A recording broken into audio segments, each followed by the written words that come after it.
Alright, guys, Jeff here, back again with another video. So today we're going to be talking about the FOMC expectation. This is going to be a very, very important FOMC for us because this is most likely going to actually show us if we're going into a recessionary trend or are we going to stay out of a recessionary trend. And this is going to be a very, very simple binary kind of play. Okay, so on the 4th of May, the 3rd of May, they'll be going through the whole entire FOMC. And on the 4th of May, Jerome Powell is going to come out to address all the reporters about this stuff, where he actually will be going through a press conference. Of course, the Q&A is going to be a very, very important part of the whole entire FOMC. However, the most important thing, nevertheless, is going to be the amount of basis points increment for this next hike. If we do see a 25 basis point hike, everything is great. We see anything above 25, be it a 50 basis point hike, 75 basis point hike, 100 basis point hike, I would think that a pseudo recession is, of course, needed. Of course, okay, right now I'm going to be showing you guys the chart of the S&P 500. Okay, this is a chart that everyone most likely know of already. People who really care about this would know of this chart. So this is very, very obvious. You can see, okay, this is a 5-minute chart. So over here, for this day, which is on the 21st of April, okay, this was 2 days ago on Thursday. On Thursday, when it was first reported that, hey, a 50 basis point hike might very well be happening. This immediately caused a spike. Let's get a trend line moving down here. You can see instantly almost 3%, 2.89%, almost 3% down, gone from the market. Okay. Afterwards, yesterday in the whole entire day, it was horrible. Okay, it went down all the way, another 3%. It went down another 3%, and it was a Friday. So you have to understand the concern, the worry that we have for the market. When Jerome Powell says things like, 50 basis point hike is on the table, of course, he did not really say that that is going to be what he will be doing as well. But of course, the Fed chairman cannot just go out and just kind of, reveal his card outright immediately to everyone. But, my expectation would be a 50 basis point hike because ultimately, I do think that a 50 basis point hike is needed. Otherwise, this hyperinflationary trend is not going to go away. Okay, there's no way that we can get rid of this sudden 8.5% inflation in the current market. I don't think that there is any possible way that we can suddenly just poof, we are going back to 2%. I don't think that is how it's going to be happening. So we do need to have a 50 basis point hike. I said it before, I do think that a 50 basis point hike or a 75 basis point hike is going to be a very, very painful move for the entire economy. As much as Jerome Powell is talking about how this is all right, the economy can definitely handle a 50 basis point hike, I do think that the economy is not going to like it that much. Okay, so over here you can see, okay, 430, this orange support line, this has been drawn for a long time, like a long time. Okay, like it was here. I think I drew it either here or here, which is in March. Okay, in March we decided that 430 is a very, very good support and resistant line, and we drew that line. And afterwards, we just kept on going up. We kept on going up, even when we go down. We did not pass the 435 threshold, which I didn't really consider that as a good support line, because I thought that 430 was better for us to really go respect that. And of course, with 420 being the next one.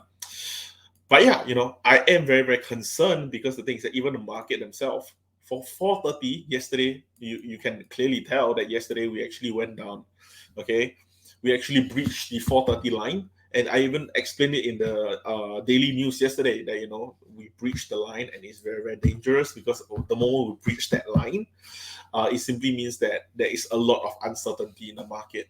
Okay, if I were to open up the VIX, let's see, can I get the VIX up in here?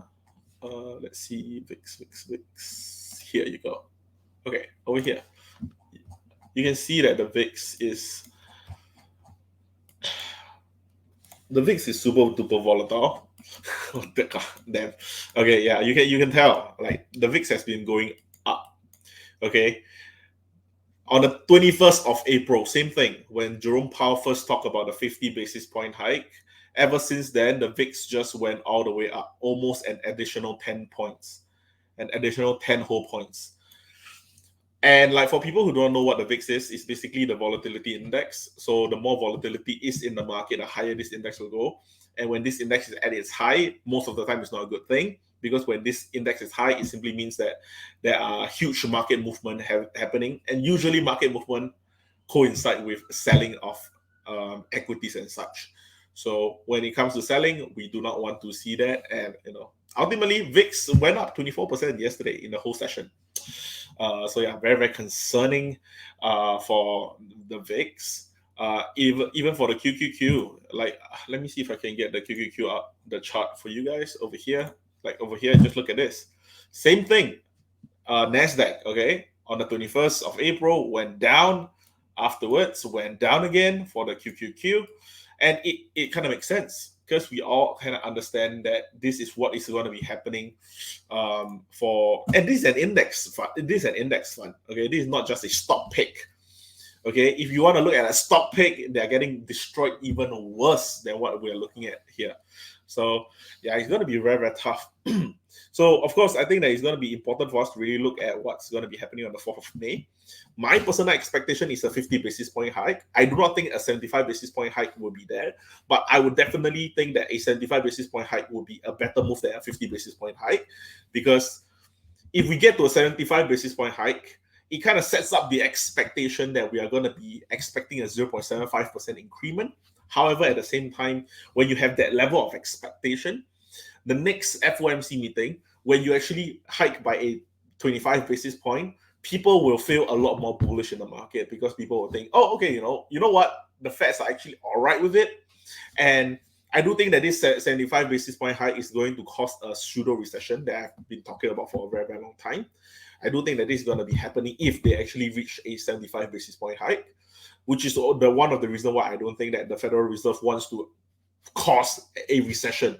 That's kind of like not the way to actually do it. So yeah, that's kind of my thought about it. I do think that Jerome Powell is definitely going to be talking about how the labor market is going to be tight. I think that's definitely going to be it. Tight labor market is going to be one of the most important things. He's going to say that how the economy is able to withstand a 50 basis point hike. Hence, they are going with a 50 basis point hike. But yeah, of course, on the off chance that we actually see Jerome Powell saying that, end of the day, we're only going to be hiking it by 25 basis point hike. Insanely bullish. I can assure you, if we see a 25 basis point hike on the 4th of May, look at the S&P 500, and I can assure you we'll be going up by 1 to 2%. If the market is really rallying, 3% wouldn't be out of the question either. That's how much I actually believe how bullish it would be. But at the same time, like I said before, ultimately, I do think that I want the best for the economy, not just for the market themselves. Okay, for the economy, I want us all to not have hyperinflationary trends continuing. Because let's be honest, hyperinflationary pressure is going to cause more supply chain issues, and more supply chain issues is going to cause more hyperinflationary pressures. It kind of like a very, very